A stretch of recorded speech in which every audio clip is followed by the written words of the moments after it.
1 Samuel 1. Elkanah and his family at Shiloh. There was a certain man from Ramathaim, a Zuphite from the hill country of Ephraim. His name was Elkanah, the son of Jeroham, son of Elihu, son of Tohu, son of Zuph, an Ephraimite. He had 2 wives, one named Hannah, the other Peninnah. Peninnah had children, but Hannah had no children. Each year this man went up from his city to worship and offer sacrifice to the Lord of hosts at Shiloh, where the 2 sons of Eli, Hophni and Phinehas, were ministering as priests of the Lord. When the day came for Elkanah to offer sacrifice, he used to give portions to his wife Peninnah and to all her sons and daughters, but he would give a double portion to Hannah because he loved her, though the Lord had closed her womb. Her rival, to upset her, would torment her constantly, since the Lord had closed her womb. Year after year, when she went up to the house of the Lord, Peninnah would provoke her, and Hannah would weep and refuse to eat. Elkanah, her husband, would say to her, "Hannah, why are you weeping? Why are you not eating? Why are you so miserable? Am I not better for you than 10 sons?" Hannah's prayer. Hannah rose after one such meal at Shiloh and presented herself before the Lord. At the time Eli the priest was sitting on a chair near the doorpost of the Lord's temple. In her bitterness she prayed to the Lord, weeping freely, and made this vow. "O Lord of hosts, if you look with pity on the hardship of your servant, if you remember me and do not forget me, if you give your handmaid a male child, I will give him to the Lord all the days of his life. No razor shall ever touch his head." As she continued praying before the Lord, Eli watched her mouth, for Hannah was praying silently, though her lips were moving, her voice could not be heard. Eli, thinking she was drunk, said to her, "How long will you make a drunken spectacle of yourself? Sober up from your wine." "No, my lord." Hannah answered, "I am an unhappy woman. I have had neither wine nor liquor, I was only pouring out my heart to the Lord. Do not think your servant a worthless woman, my prayer has been prompted by my deep sorrow and misery." Eli said, "Go in peace, and may the God of Israel grant you what you have requested." She replied, "Let your servant find favor in your eyes," and left. She went to her quarters, ate and drank with her husband, and no longer appeared downhearted. Early the next morning they worshipped before the Lord, and then returned to their home in Ramah. When they returned, Elkanah had intercourse with his wife Hannah, and the Lord remembered her. Hannah bears a son.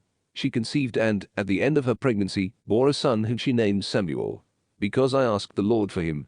The next time her husband Elkanah was going up with the rest of his household to offer the customary sacrifice to the Lord and to fulfill his vows, Hannah did not go, explaining to her husband, "Once the child is weaned, I will take him to appear before the Lord and leave him there forever." Her husband Elkanah answered her, "Do what you think best, wait until you have weaned him. Only may the Lord fulfill his word." And so she remained at home and nursed her son until she had weaned him. Hannah presents Samuel to the Lord. Once he was weaned, she brought him up with her, along with a 3-year-old bull, an ephah of flour, and a skin of wine, and presented him at the house of the Lord in Shiloh. After they had slaughtered the bull, they brought the child to Eli. Then Hannah spoke up, "Excuse me, my lord. As you live, my lord, I am the woman who stood here near you, praying to the Lord. I prayed for this child, and the Lord granted my request. Now I, in turn, give him to the Lord. As long as he lives, he shall be dedicated to the Lord." Then they worshipped there before the Lord. 1 Samuel 2. And Hannah prayed, "My heart exults in the Lord. My horn is exalted by my God. I have swallowed up my enemies. I rejoice in your victory. There is no Holy One like the Lord. There is no rock like our God. Speak boastfully no longer. Do not let arrogance issue from your mouths. For an all-knowing God is the Lord, a God who weighs actions. The bows of the mighty are broken, while the tottering gird on strength. The well-fed hire themselves out for bread, while the hungry no longer have to toil. The barren wife bears 7 sons, while the mother of many languishes. The Lord puts to death and gives life, casts down to Sheol and brings up again. The Lord makes poor and makes rich, humbles and also exalts. He raises the needy from the dust, from the ash heap lifts up the poor, to seat them with nobles, and make a glorious throne their heritage. For the pillars of the earth are the Lord's, and he has set the world upon them. He guards the footsteps of his faithful ones, but the wicked shall perish in the darkness. For not by strength does one prevail. The Lord's foes shall be shattered. The Most High in heaven thunders. The Lord judges the ends of the earth. May he give strength to his king, and exalt the horn of his anointed. When Elkanah returned home to Ramah, the child remained in the service of the Lord under the priest Eli. Wickedness of Eli's sons. Now the sons of Eli were wicked. They had respect neither for the Lord nor for the priest's duties toward the people. When someone offered a sacrifice, the priest's servant would come with a 3-pronged fork while the meat was still boiling, and would thrust it into the basin, kettle, cauldron, or pot. Whatever the fork brought up, the priest would take for himself. They treated all the Israelites who came to the sanctuary at Shiloh in this way. In fact, even before the fat was burned, the priest's servant would come and say to the one offering the sacrifice, "Give me some meat to roast for the priest." He will not accept boiled meat from you, only raw meat. And if this one protested, "Let the fat be burned first, then take whatever you wish," you would reply, "No, give it to me now, or else I will take it by force." Thus the young men sinned grievously in the presence of the Lord, treating the offerings to the Lord with disdain. The Lord rewards Hannah. Meanwhile the boy Samuel, wearing a linen ephod, was serving in the presence of the Lord. His mother used to make a little garment for him, which she would bring him each time she went up with her husband to offer the customary sacrifice. And Eli would bless Elkanah and his wife, as they were leaving for home. He would say, "May the Lord repay you with children from this woman for the gift she has made to the Lord." The Lord favored Hannah so that she conceived and gave birth to 3 more sons and 2 daughters, while young Samuel grew up in the service of the Lord. Eli's futile rebuke. When Eli was very old, he kept hearing how his sons were treating all Israel, and that they were behaving promiscuously with the women serving at the entry of the meeting tent. So he said to them, "Why are you doing such things? I hear from everyone that your behavior is depraved. Stop this, my sons. The report that I hear the Lord's people spreading is not good. If someone sins against another, anyone can intercede for the sinner with the Lord, but if anyone sins against the Lord, who can intercede for the sinner?" But they disregarded their father's warning, since the Lord wanted them dead. Meanwhile, young Samuel was growing in stature and in worth in the estimation of the Lord and the people. The fate of Eli's house. A man of God came to Eli and said to him, "Thus says the Lord, I went so far as to reveal myself to your father's house when they were in Egypt as slaves to the house of Pharaoh. I chose them out of all the tribes of Israel to be my priests, to go up to my altar, to burn incense, and to wear the ephod in my presence, and I assigned all the fire offerings of the Israelites to your father's house. Why do you stare greedily at my sacrifices and at the offerings that I have prescribed? Why do you honor your sons more than you honor me, fattening yourselves with the choicest part of every offering of my people Israel? This, therefore, is the oracle of the Lord, the God of Israel. I said in the past that your family and your father's house should minister in my presence forever. But now, oracle of the Lord, far be it from me. I will honor those who honor me, but those who despise me shall be cursed. Yes, the days are coming when I will break your strength and the strength of your father's house, so that no one in your family lives to old age. You shall witness, like a disappointed rival, all the benefits enjoyed by Israel, but no member of your household shall ever grow old. I will leave you one man at my altar to wear out his eyes and waste his strength, but the rest of your family shall die by the sword. This is a sign for you what happens to your 2 sons, Hophni and Phinehas. Both of them will die on the same day. I will choose a faithful priest who shall do what I have in heart and mind. I will establish a lasting house for him, and he shall serve in the presence of my anointed forever. Then whoever is left of your family will grovel before him for a piece of silver or a loaf of bread, saying, 'Please assign me a priestly function, that I may have a crust of bread to eat.'" 1 Samuel 3. Revelation to Samuel. During the time young Samuel was minister to the Lord under Eli, the word of the Lord was scarce and vision infrequent. One day Eli was asleep in his usual place. His eyes had lately grown so weak that he could not see. The lamp of God was not yet extinguished, and Samuel was sleeping in the temple of the Lord, where the ark of God was. The Lord called to Samuel, who answered, "Here I am." He ran to Eli and said, "Here I am. You called me." "I did not call you," Eli answered. "Go back to sleep." So he went back to sleep. Again the Lord called Samuel, who rose and went to Eli. "Here I am," he said. "You called me." But he answered, "I did not call you, my son. Go back to sleep." Samuel did not yet recognize the Lord, since the word of the Lord had not yet been revealed to him. The Lord called Samuel again, for the 3rd time. Getting up and going to Eli, he said, "Here I am. You called me." Then Eli understood that the Lord was calling the youth. So he said to Samuel, "Go to sleep, and if you are called, reply, 'Speak, Lord, for your servant is listening.'" When Samuel went to sleep in his place, the Lord came and stood there, calling out as before, "Samuel, Samuel." Samuel answered, "Speak, for your servant is listening." The Lord said to Samuel, "I am about to do something in Israel that will make the ears of everyone who hears it ring. On that day I will carry out against Eli everything I have said about his house, beginning to end. I announced to him that I am condemning his house once and for all, because of this crime. Though he knew his sons were blaspheming God, he did not reprove them. Therefore, I swear to Eli's house, no sacrifice or offering will ever expiate its crime." Samuel then slept until morning, when he got up early and opened the doors of the temple of the Lord. He was afraid to tell Eli the vision, but Eli called to him, "Samuel, my son." He replied, "Here I am." Then Eli asked, "What did he say to you? Hide nothing from me. May God do thus to you, and more, if you hide from me a single thing he told you." So Samuel told him everything, and held nothing back. Eli answered, "It is the Lord. What is pleasing in the Lord's sight, the Lord will do." Samuel acknowledged as prophet. Samuel grew up, and the Lord was with him, not permitting any word of his to go unfulfilled. Thus all Israel from Dan to Beersheba came to know that Samuel was a trustworthy prophet of the Lord. The Lord continued to appear at Shiloh, manifesting himself to Samuel at Shiloh through his word. Samuel's word spread throughout Israel. 1 Samuel 4. Defeat of the Israelites. At that time, the Philistines gathered for an attack on Israel. Israel went out to engage them in battle and camped at Ebenezer, while the Philistines camped at Aphek. The Philistines then drew up in battle formation against Israel. After a fierce struggle, Israel was defeated by the Philistines, who killed about 4,000 men on the battlefield. When the troops retired to the camp, the elders of Israel said, "Why has the Lord permitted us to be defeated today by the Philistines? Let us fetch the ark of the Lord from Shiloh, that it may go into battle among us and save us from the grasp of our enemies." Loss of the ark. So the people sent to Shiloh and brought from there the ark of the Lord of hosts, who is enthroned upon the cherubim. The two sons of Eli, Hophni and Phinehas, accompanied the ark of God. When the ark of the Lord arrived in the camp, all Israel shouted so loudly that the earth shook. The Philistines, hearing the uproar, asked, "What does this loud shouting in the camp of the Hebrews mean?" On learning that the ark of the Lord had come into the camp, the Philistines were frightened, crying out, "Gods have come to their camp. Woe to us! This has never happened before. Woe to us! Who can deliver us from the power of these mighty gods? These are the gods who struck the Egyptians with various plagues in the desert. Take courage and act like soldiers, Philistines, otherwise you will become slaves to the Hebrews, as they were your slaves. Fight like soldiers." The Philistines fought and Israel was defeated, everyone fled to their own tents. It was a disastrous defeat. Israel lost 30,000 foot soldiers. The ark of God was captured, and Eli's two sons, Hophni and Phinehas, were dead. Death of Eli. A Benjaminite fled from the battlefield and reached Shiloh that same day, with his clothes torn and his head covered with dirt. When he arrived, Eli was sitting in his chair beside the gate, watching the road, for he was troubled at heart about the ark of God. The man, however, went into the city to announce his news. Then the whole city cried out.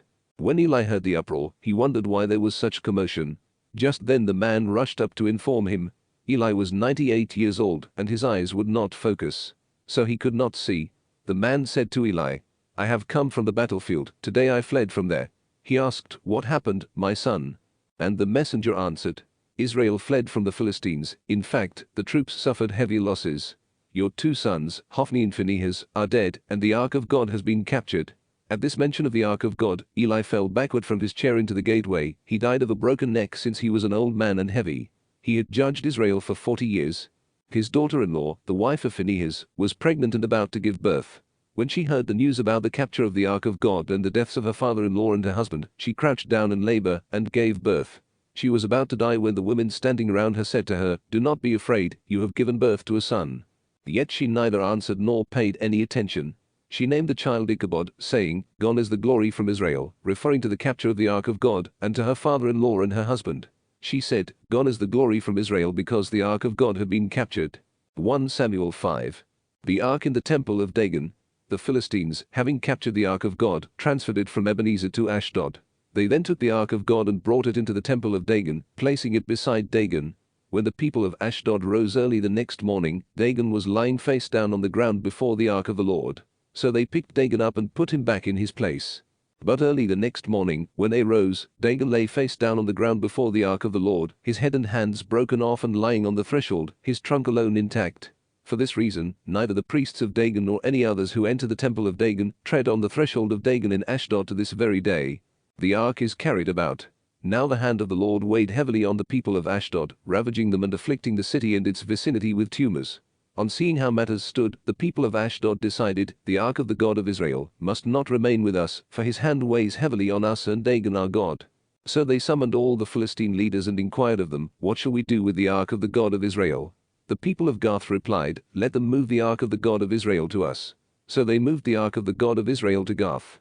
But after it had been brought there, the hand of the Lord was against the city, resulting in utter turmoil. The Lord afflicted its inhabitants, young and old, and tumors broke out on them. The ark of God was next sent to Ekron, but as it entered that city, the people there cried out, "Why have they brought the ark of the God of Israel here to kill us and our kindred?" Then they too sent a summons to all the Philistine leaders and pleaded, "Send away the ark of the God of Israel. Send it back to its place so it does not kill us and our kindred." A deadly panic had seized the whole city, since the hand of God lay heavy upon it. Those who escaped death were afflicted with tumors. Thus the outcry from the city went up to the heavens. 1 Samuel 6. The ark is returned. The ark of the Lord had been in the land of the Philistines 7 months when they summoned priests and diviners to ask, "What shall we do with the ark of the Lord? Tell us what we should send back with it." They replied, "If you intend to send back the ark of the God of Israel, you must not send it alone, but must, by all means, make amends to God through a reparation offering. Then you will be healed and will learn why God continues to afflict you." When asked further what reparation offering should be our amends to God, they replied, 5 golden tumors and 5 golden mice to correspond to the number of Philistine leaders, since the same plague has struck all of you and your leaders. Therefore, make images of the tumors and of the mice that are devastating your land, and so give glory to the God of Israel. Perhaps then God will lift his hand from you, your gods, and your land. Why should you become stubborn, the way the Egyptians and Pharaoh were stubborn? Was it not after he had dealt ruthlessly with them that the Israelites were released and departed? So now set to work and make a new cart. Then take 2 milk cows that have not borne the yoke, hitch them to the cart, but drive their calves indoors away from them. You shall next take the ark of the Lord and place it on the cart, putting the golden articles that you are offering as reparation for your guilt in a box beside it. Start it on its way, and let it go. Then watch. If it goes up to Beth Shemesh along the route to the Lord's territory, then it was the Lord who brought this great calamity upon us. If not, we will know that it was not the Lord's hand, but a bad turn, that struck us. The ark in Beth Shemesh. They acted upon this advice. Taking 2 milk cows, they hitched them to the cart but shut up their calves indoors. Then they placed the ark of the Lord on the cart, along with the box containing the golden mice and the images of the tumors. The cows went straight for the route to Beth Shemesh and continued along this road, mooing as they went, turning neither right nor left. The Philistine leaders followed them as far as the border of Beth Shemesh. The people of Beth Shemesh were harvesting the wheat in the valley. They looked up and rejoiced when they saw the ark. The cart came to the field of Joshua the Beth Shemite and stopped there. At a large stone in the field, the wood of the cart was split up, and the cows were offered as a burnt offering to the Lord. The Levites, meanwhile, had taken down the ark of God and the box beside it, with the golden articles, and had placed them on the great stone. The people of Beth Shemesh also offered other burnt offerings and sacrifices to the Lord that day. After witnessing this, the 5 Philistine leaders returned to Ekron the same day. The golden tumors the Philistines sent back as a reparation offering to the Lord were as follows: 1 for Ashdod, 1 for Gaza, 1 for Ashkelon, 1 for Gath, and 1 for Ekron. The golden mice, however, corresponded to the number of all the cities of the Philistines belonging to the 5 leaders, including fortified cities and open villages. The large stone on which the ark of the Lord was placed is still in the field of Joshua the Beth Shemite at the present time. Penalty for irreverence. The descendants of Jeconiah did not join in the celebration with the inhabitants of Beth Shemesh when they saw the ark of the Lord, and 70 of them were struck down. The people mourned over this great calamity which the Lord had inflicted upon them.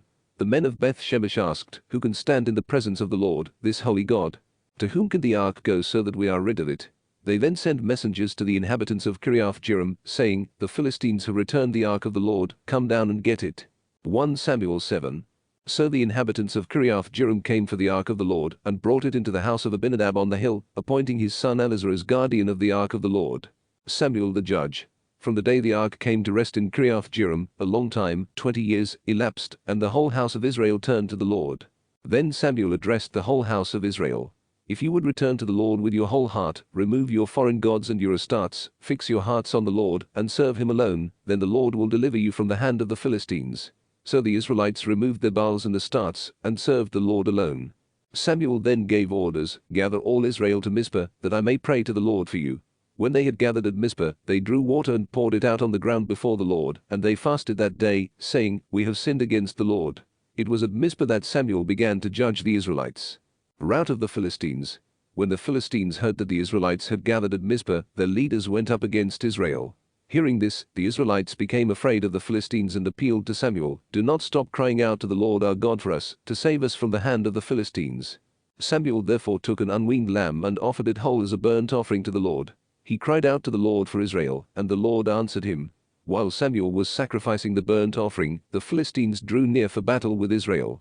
That day, however, the Lord thundered loudly against the Philistines, and threw them into such confusion that they were defeated by Israel. Thereupon the Israelites rushed out from Mizpah and pursued the Philistines, striking them down even beyond Beth-Kar. Samuel then took a stone and placed it between Mizpah and Jeshanah. He named it Ebenezer, explaining, "As far as this place the Lord has been our help." Thus were the Philistines subdued, never again to enter the territory of Israel, for the hand of the Lord was against them as long as Samuel lived. The cities from Ekron to Gath which the Philistines had taken from Israel were restored to them. Israel also freed the territory of these cities from Philistine domination. There was also peace between Israel and the Amorites. Samuel judged Israel as long as he lived. He made a yearly circuit, passing through Bethel, Gilgal and Mizpah, and judging Israel at each of these places. Then he used to return to Ramah, for that was his home. There too, he judged Israel and built an altar to the Lord. 1 Samuel 8. Request for a king. In his old age Samuel appointed his sons judges over Israel. His firstborn was named Joel, his second son Abijah, they judged at Beersheba. His sons did not follow his example, but looked to their own gain, accepting bribes and perverting justice. Therefore all the elders of Israel assembled and went to Samuel at Ramah and said to him, Now that you are old, and your sons do not follow your example, appoint a king over us, like all the nations, to rule us. Samuel was displeased when they said, Give us a king to rule us. But he prayed to the Lord. The Lord said, Listen to whatever the people say. You are not the one they are rejecting. They are rejecting me as their king. They are acting toward you just as they have acted from the day I brought them up from Egypt to this very day, deserting me to serve other gods. Now listen to them, but at the same time, give them a solemn warning and inform them of the rights of a king who will rule them. The governance of the king. Samuel delivered the message of the Lord in full to those who were asking him for a king. He told them, The governance of the king who will rule you will be as follows. He will take your sons and assign them to his chariots and horses, and they will run before his chariot. He will appoint from among them his commanders of thousands and of hundreds. He will make them do his plowing and harvesting and produce his weapons of war and chariotry. He will use your daughters as perfumers, cooks, and bakers. He will take your best fields, vineyards, and olive groves, and give them to his servants. He will tithe your crops and grape harvests to give to his officials and his servants. He will take your male and female slaves, as well as your best oxen and donkeys, and use them to do his work. He will also tithe your flocks. As for you, you will become his slaves. On that day you will cry out because of the king whom you have chosen, but the Lord will not answer you on that day. Persistent demand. The people, however, refused to listen to Samuel's warning and said, No, there must be a king over us. We too must be like all the nations, with a king to rule us, lead us in warfare, and fight our battles. Samuel listened to all the concerns of the people, and then repeated them to the Lord. The Lord said, Listen to them, appoint a king to rule over them. Then Samuel said to the people of Israel, Return, each one of you, to your own city. 1 Samuel 9. Saul. There was a powerful man from Benjamin named Kish, who was the son of Abiel, son of Zerah, son of Bechorath, son of Aphiah, a Benjaminite. He had a son named Saul, who was a handsome young man. There was no other Israelite more handsome than Saul. He stood head and shoulders above the people. The lost donkeys. Now the donkeys of Saul's father Kish had wandered off. Kish said to his son Saul, Take one of the servants with you and go out and hunt for the donkeys. So they went through the hill country of Ephraim and through the land of Shalisha. Not finding them there, they continued through the land of Shalom without success. They also went through the land of Benjamin, but they failed to find the animals. When they came to the land of Zuph, Saul said to the servant who was with him, Come, let us turn back, lest my father forget about the donkeys and become anxious about us. The servant replied, Listen, there is a man of God in this city, a man held in high esteem, everything he says comes true. Let us go there now. Perhaps he can advise us about the journey we have undertaken. But Saul said to his servant, If we go, what can we offer the man? The food in our bags has run out, we have no present to give the man of God. What else do we have? Again the servant answered Saul, I have a quarter shekel of silver. If I give that to the man of God, he will advise us about the journey. In former times in Israel, anyone who went to consult God used to say, Come, let us go to the seer. For the one who is now called prophet was formerly called seer. Saul then said to his servant, You are right. Come on, let us go. So they headed toward the city where the man of God lived. Meeting the young women. As they were going up the path to the city, they met some young women coming out to draw water, and they asked them, Is the seer in town? The young women answered, Yes, they're straight ahead. Hurry now, just today he came to the city, because the people have a sacrifice today on the high place. When you enter the city, you may reach him before he goes up to the high place to eat.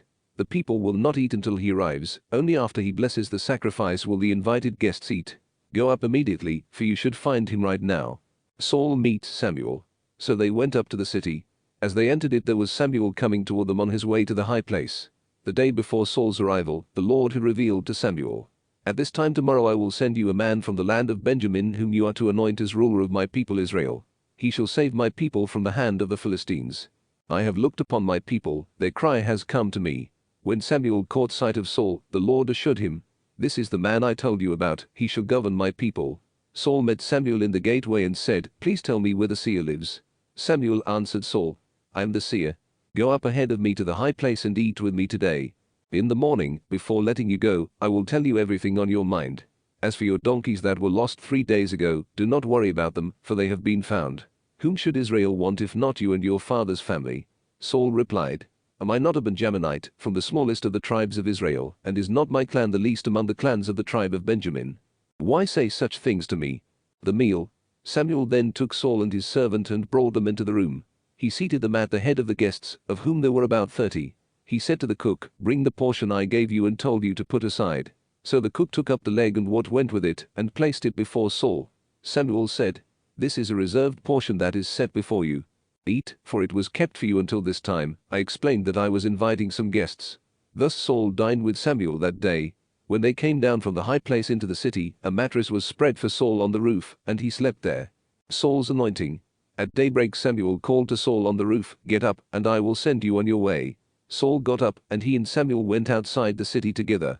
As they were approaching the edge of the town, Samuel said to Saul, Tell the servant to go on ahead of us, but you stay here for a moment, that I may give you a word from God. 1 Samuel 10. Then, from a flask he had with him, Samuel poured oil on Saul's head and kissed him, saying, The Lord anoints you ruler over his people Israel. You are the one who will govern the Lord's people and save them from the power of their enemies all around them. The signs foretold. This will be the sign for you that the Lord has anointed you ruler over his heritage. When you leave me today, you will meet 2 men near Rachel's tomb at Zelzah in the territory of Benjamin. They will say to you, The donkeys you went to look for have been found. Now your father is no longer worried about the donkeys, but is anxious about you and says, What shall I do about my son? Farther on, when you arrive at the oak of Tabor, 3 men will meet you as they go up to God at Bethel. One will be bringing 3 young goats, another 3 loaves of bread, and the third a skin of wine. They will greet you and offer you 2 elevated offerings of bread, which you should accept from them. After that you will come to Gibeath-Elohim, where the Philistine garrison is located. As you enter that city, you will meet a band of prophets coming down from the high place. They will be preceded by lyres, tambourines, flutes, and harps, and will be in prophetic ecstasy. The Spirit of the Lord will rush upon you, and you will join them in their prophetic ecstasy, and will become a changed man. When these signs have come to pass, do whatever lies to hand, because God is with you. Now go down ahead of me to Gilgal, for I shall come down to you, to offer burnt offerings and to sacrifice communion offerings. Wait 7 days until I come to you, I shall then tell you what you must do. The signs come to pass. As Saul turned to leave Samuel, God changed his heart. That very day all these signs came to pass. From there they arrived at Gibeah, where a band of prophets met Saul, and the Spirit of God rushed upon him, so that he joined them in their prophetic ecstasy.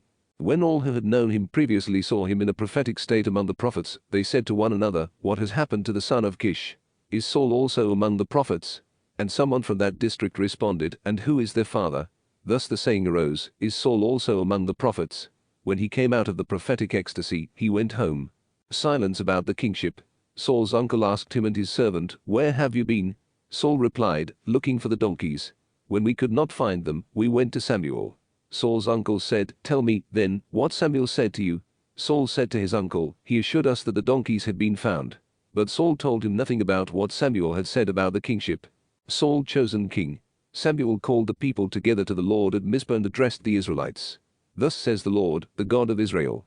It was I who brought Israel up from Egypt and delivered you from the power of the Egyptians and from the power of all the kingdoms that oppressed you. But today you have rejected your God, who saves you from all your evils and calamities, by saying, No. You must appoint a king over us. Now, therefore, take your stand before the Lord according to your tribes and families. So Samuel had all the tribes of Israel come forward, and the tribe of Benjamin was chosen.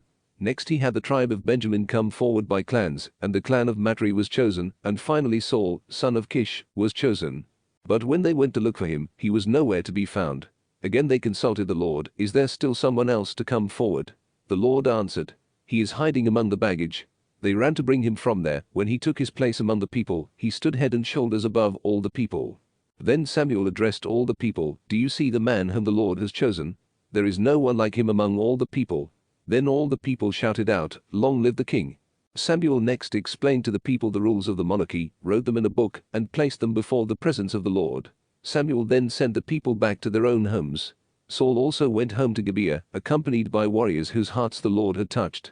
But some worthless people said, How can this fellow save us? They despised him and brought him no tribute. 1 Samuel 11. Defeat of the Ammonites.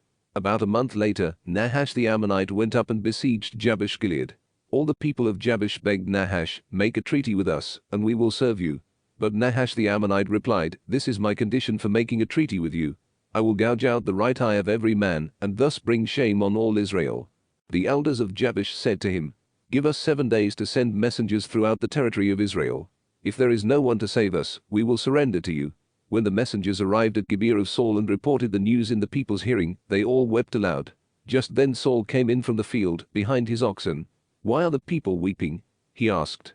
They repeated the message of the inhabitants of Jabesh for him. As he listened to this report, the Spirit of God rushed upon him, and he became very angry. Taking a yoke of oxen, he cut them into pieces and sent them throughout the territory of Israel by messengers, saying, "If anyone does not come out to follow Saul and Samuel, the same thing will be done to his oxen." The dread of the Lord came upon the people, and they went forth as one. When Saul reviewed them in Bezek, there were 300,000 Israelites and 70,000 Judahites. To the messengers who had come he said, "Tell the inhabitants of Jabesh Gilead that tomorrow, when the sun grows hot, they will be saved." The messengers went and reported this to the inhabitants of Jabesh, and they rejoiced. The men of Jabesh said to Nahash, "Tomorrow we will surrender to you, and you may do with us whatever you want." The next day, Saul arranged his troops in 3 companies and invaded the camp during the dawn watch. They slaughtered Ammonites until the day had gotten hot. By then the survivors were so scattered that no 2 of them were left together. Saul accepted as king. The people then said to Samuel, who questioned whether Saul should rule over us, "Hand them over and we will put them to death."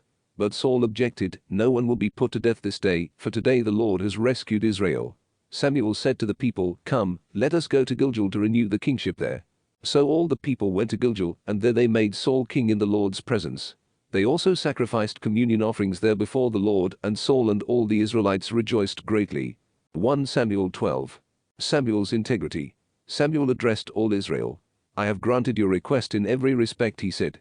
"I have set a king over you, and now the king will lead you. As for me, I am old and grey, and my sons are among you. I was your leader from my youth to the present day. Here I stand. Answer me in the presence of the Lord and the Lord's anointed. Whose ox have I taken? Whose donkey have I taken? Whom have I cheated? Whom have I wronged? From whom have I accepted a bribe and shut my eyes because of it? I will make restitution to you." They replied, "You have neither cheated us, nor oppressed us, nor accepted anything from anyone." So he said to them, "The Lord is witness against you this day, and the Lord's anointed is witness, that you have found nothing in my possession." "The Lord is witness," they said. Samuel admonishes the people. Samuel continued, "The Lord is witness, who appointed Moses and Aaron and brought your ancestors up from the land of Egypt. Now take your stand, that I may judge you in the presence of the Lord, according to all the gracious acts that the Lord has done for you and your ancestors. When Jacob and his sons went to Egypt and the Egyptians oppressed them, your ancestors cried out to the Lord. The Lord then sent Moses and Aaron to bring them out of Egypt and settle them in this place. But they forgot the Lord their God, and so the Lord sold them into the power of Sisera, the captain of the army of Hazor, the power of the Philistines, and the power of the king of Moab, who made war against them. They cried out to the Lord and said, 'We have sinned because we abandoned the Lord and served the Baals and Astarte. Now deliver us from the power of our enemies, and we will serve you.' The Lord sent Jerubbaal, Barak, Jephthah, and Samuel. He delivered you from the power of your enemies on every side, so that you could live in security. Yet, when you saw Nahash, king of the Ammonites, advancing against you, you said to me, 'No, a king must rule us even though the Lord your God is your king.' Warnings for people and king. Now here is the king you chose. See, the Lord has given you a king. If you fear and serve the Lord, if you listen to the voice of the Lord and do not rebel against the Lord's command, if both you and the king, who rules over you, follow the Lord your God well and good. But if you do not listen to the voice of the Lord and if you rebel against the Lord's command, the hand of the Lord will be against you and your king. Now then, stand ready to witness the great marvel the Lord is about to accomplish before your eyes. Are we not in the harvest time for wheat? Yet I will call upon the Lord, and he will send thunder and rain. Thus you will see and understand how great an evil it is in the eyes of the Lord, that you have asked for a king." Samuel called upon the Lord, and the Lord sent thunder and rain that day. Assistance promised. Then all the people feared the Lord and Samuel. They said to Samuel, "Pray to the Lord your God for us, your servants, that we may not die for having added to all our other sins the evil of asking for a king." "Do not fear," Samuel answered them. "You have indeed committed all this evil. Yet do not turn from the Lord, but serve him with your whole heart. Do not turn aside to gods who are nothing, who cannot act and deliver. They are nothing. For the sake of his own great name the Lord will not abandon his people, since the Lord has decided to make you his people. As for me, far be it from me to sin against the Lord, by ceasing to pray for you, and to teach you the good and right way. But you must fear the Lord and serve him faithfully with all your heart, for you have seen the great things the Lord has done among you. If instead you continue to do evil, both you and your king shall be swept away." 1 Samuel 13. Saul was years old when he became king, and he reigned 2 years over Israel. Saul offers sacrifice.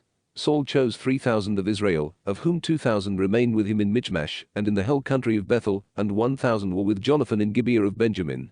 He sent the rest of the army back to their tents. Now Jonathan struck the Philistine garrison in Gibeah, and the Philistines got word of it. Then Saul sounded the horn throughout the land, saying, "Let the Hebrews hear." Then all Israel heard the report, "Saul has struck the garrison of the Philistines. Israel has become odious to the Philistines." Then the army was called up to Saul in Gilgal. The Philistines also assembled for battle against Israel, with 30,000 chariots, 6,000 horsemen, and foot soldiers as numerous as the sand on the seashore.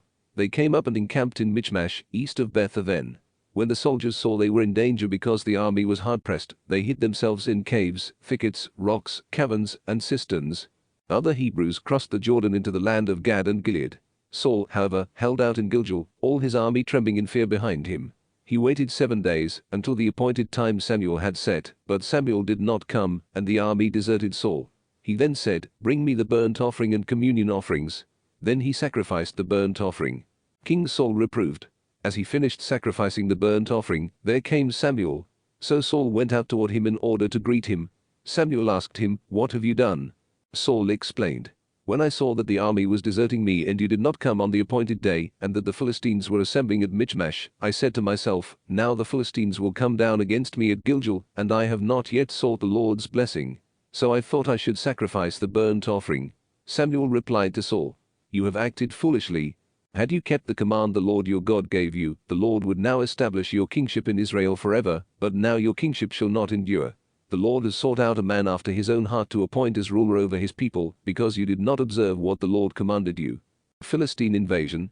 Then Samuel set out from Gilgal and went his own way, but what was left of the army went up after Saul to meet the soldiers, going from Gilgal to Gibeah of Benjamin. Saul then counted the soldiers he had with him, about 600. Saul, his son Jonathan, and the soldiers they had with them were now occupying Gibeah of Benjamin, and the Philistines were encamped at Michmash. Meanwhile, raiders left the camp of the Philistines in 3 bands. One band took the Ophir road toward the district of Shual, another turned in the direction of Beth Horon, and the third took the road for Gibeah that overlooks the valley of the hyenas toward the desert. Disarmament of Israel. Not a single smith was to be found anywhere in Israel, for the Philistines had said, "Otherwise the Hebrews will make swords or spears." All Israel, therefore, had to go down to the Philistines to sharpen their plowshares, mattocks, axes, and sickles. The price for the plowshares and mattocks was 2/3 of a shekel, and 1/3 of a shekel for sharpening the axes, and for setting the ox go. Jonathan's exploit. An outpost of the Philistines had pushed forward to the pass of Michmash. 1 Samuel 14. One day Jonathan, son of Saul, said to his armor-bearer, "Come, let us go over to the Philistine outpost on the other side." But he did not inform his father Saul was sitting under the pomegranate tree in Migron on the outskirts of Gibeah. With him were about 600 men. Ahijah, son of Ahitub, brother of Ichabod, the son of Phinehas, son of Eli, the priest of the Lord at Shiloh, was wearing the ephod. Nor did the soldiers know that Jonathan had gone. Flanking the ravine through which Jonathan intended to cross to the Philistine outpost were rocky crags on each side, one named Bozez and the other Seneh. One crag was to the north, toward Michmash, the other to the south, toward Gibeah. Jonathan said to his armor-bearer, "Come, let us go over to that outpost of the uncircumcised. Perhaps the Lord will help us, because it is no more difficult for the Lord to grant victory by means of a few than it is by means of many." His armor-bearer replied, "Do whatever you think best, I am with you in whatever you decide." Jonathan continued, "When we cross over to those men, we will be visible to them. If they say to us, 'Stay there until we can come to you,' we will stop where we are, we will not go up to them. But if they say, 'Come up to us,' we will go up, because the Lord has delivered them into our hand. That will be our sign." When the 2 of them came into the view of the Philistine outpost, the Philistines remarked, "Look, some Hebrews are coming out of the holes where they have been hiding." The men of the outpost called to Jonathan and his armor-bearer. "Come up here," they said, "and we will teach you a lesson." So Jonathan said to his armor-bearer, "Climb up after me, for the Lord has delivered them into the hand of Israel." Jonathan clambered up with his armor-bearer behind him. As the Philistines fell before Jonathan, his armor-bearer, who followed him, would finish them off. In this first attack Jonathan and his armor-bearer killed about 20 men within half a furlong. Then terror spread through the camp and the countryside. All the soldiers in the outpost and in the raiding parties shuddered in terror. The earth shook with an awesome shuddering. Rout of the Philistines. Saul's sentinels in Gibeah of Benjamin saw that the enemy camp had scattered and were running in all directions. Saul said to those around him, "Count the troops and find out if any of us are missing." When they had taken the count, they found Jonathan and his armor-bearer missing. Saul then said to Ahijah, "Bring the ephod here." Ahijah was wearing the ephod before the Israelites at that time. While Saul was speaking to the priest, the uproar in the Philistine camp kept increasing. So he said to the priest, "Withdraw your hand." And Saul and all his men rallied and rushed into the fight, where the Philistines, wholly confused, were thrusting swords at one another. The Hebrews who had previously sided with the Philistines and had gone up with them to their camp turned to join the Israelites under Saul and Jonathan. Likewise, all the Israelites who were hiding in the hill country of Ephraim, hearing that the Philistines were fleeing, kept after them in the battle. Thus the Lord saved Israel that day. Saul's oath. The battle continued past Beth-aven. Even though the Israelites were exhausted that day, Saul laid an oath on them, saying, "Cursed be the one who takes food before evening, before I am able to avenge myself on my enemies." So none of the people tasted food. Now there was a honeycomb lying on the ground, and when the soldiers came to the comb the honey was flowing, yet no one raised a hand from it to his mouth, because the people feared the oath. Violation of the oath.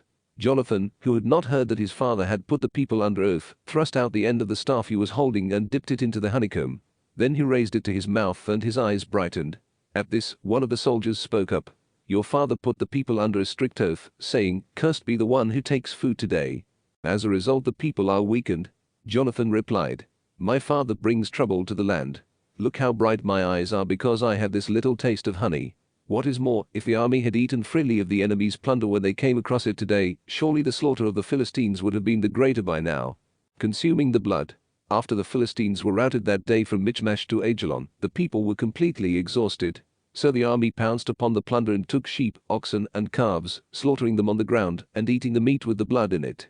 Informed that the army was sinning against the Lord by eating the meat with blood in it, Saul said, "You have broken faith. Roll a large stone here for me."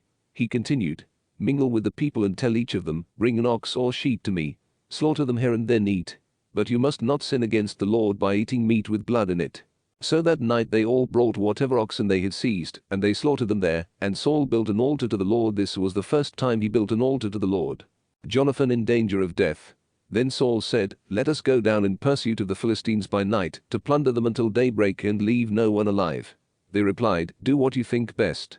But the priest said, "Let us consult God." So Saul inquired of God, "Shall I go down in pursuit of the Philistines? Will you deliver them into the hand of Israel?" But he received no answer on this occasion. All officers of the army Saul announced, "Come forward. Find out how this sin was committed today. As the Lord lives who has given victory to Israel, even if my son Jonathan has committed it, he shall surely die." But none of the people answered him.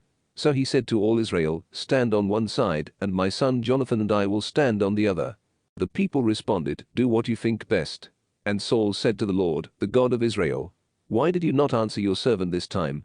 If the blame for this resides in me or my son Jonathan, Lord, God of Israel, respond with Urim, but if this guilt is in your people Israel, respond with Thummim." Jonathan and Saul were designated, and the people went free. Saul then said, "Cast lots between me and my son Jonathan." And Jonathan was designated. Saul said to Jonathan, "Tell me what you have done." Jonathan replied, "I only tasted a little honey from the end of the staff I was holding. Am I to die for this?" Saul declared, "May God do thus to me, and more, if you do not indeed die, Jonathan." Rescue of Jonathan. But the soldiers protested to Saul, "Is Jonathan to die, the man who won this great victory for Israel? This must not be. As the Lord lives, not a single hair of his head shall fall to the ground, for God was with him in what he did today." Thus the soldiers rescued Jonathan and he did not die. After that Saul gave up the pursuit of the Philistines, who returned to their own territory. Saul's victories. After taking possession of the kingship over Israel, Saul waged war on its enemies all around Moab, the Ammonites, Edom, the kings of Zobah, and the Philistines. Wherever he turned, he was successful and fought bravely. He defeated Amalek and delivered Israel from the hand of those who were plundering them. Saul's family. The sons of Saul were Jonathan, Ishvi, and Malchishua. The name of his firstborn daughter was Merab. The name of the younger was Michal. The name of Saul's wife was Ahinoam, daughter of Ahimaaz. The name of his general was Abner, son of Ner. Saul's uncle, Kish, Saul's father, and Ner, Abner's father, were sons of Abiel. There was heavy fighting with the Philistines during Saul's lifetime. Whenever Saul saw any strong or brave man, he took him into his service. 1 Samuel 15. Disobedience of Saul. Samuel said to Saul, "It was I the Lord sent to anoint you king over his people Israel. Now, therefore, listen to the message of the Lord. Thus says the Lord of hosts, I will punish what Amalek did to the Israelites when he barred their way as they came up from Egypt. Go, now, attack Amalek, and put under the ban everything he has." Do not spare him, kill men and women, children and infants, oxen and sheep, camels and donkeys." Saul alerted the army, and at Telem reviewed 200,000 foot soldiers and 10,000 men of Judah. Saul went to the city of Amalek and set up an ambush in the woody.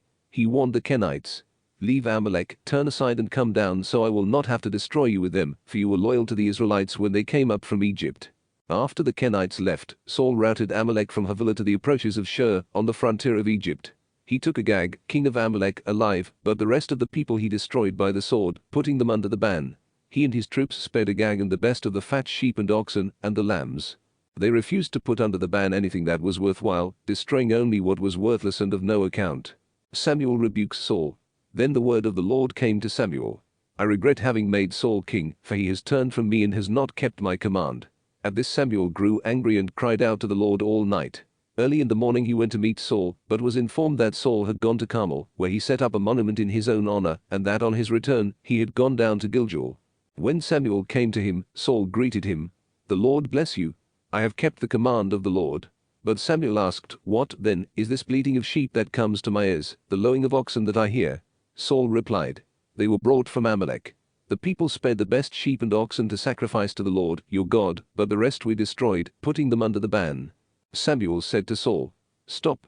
Let me tell you what the Lord said to me last night." "Speak," he replied. Samuel then said, "Though little in your own eyes, are you not chief of the tribes of Israel? The Lord anointed you king of Israel and sent you on a mission, saying, 'Go and put the sinful Amalekites under a ban of destruction. Fight against them until you have exterminated them.' Why then have you disobeyed the Lord? You have pounced on the spoil, thus doing what was evil in the Lord's sight." Saul explained to Samuel, "I did indeed obey the Lord and fulfill the mission on which the Lord sent me. I have brought back Agag, the king of Amalek, and, carrying out the ban, I have destroyed the Amalekites. But from the spoil the army took sheep and oxen, the best of what had been banned, to sacrifice to the Lord your God in Gilgal." But Samuel said, "Does the Lord delight in burnt offerings and sacrifices? As much as in obedience to the Lord's command. Obedience is better than sacrifice. To listen, better than the fat of rams. For a sin of divination is rebellion, and arrogance, the crime of idolatry. Because you have rejected the word of the Lord in turn has rejected you as king." Rejection of Saul. Saul admitted to Samuel, "I have sinned, for I have transgressed the command of the Lord and your instructions. I feared the people and obeyed them. Now forgive my sin, and return with me, that I may worship the Lord." But Samuel said to Saul, "I will not return with you, because you rejected the word of the Lord, and the Lord has rejected you as king of Israel." As Samuel turned to go, Saul seized a loose end of his garment, and it tore off.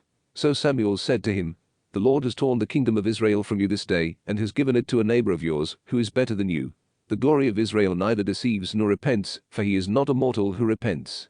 But Saul answered, "I have sinned, yet honor me now before the elders of my people and before Israel. Return with me that I may worship the Lord your God." And so Samuel returned with him, and Saul worshipped the Lord. Samuel executes Agag. Afterward Samuel commanded to bring Agag, king of Amalek, to me.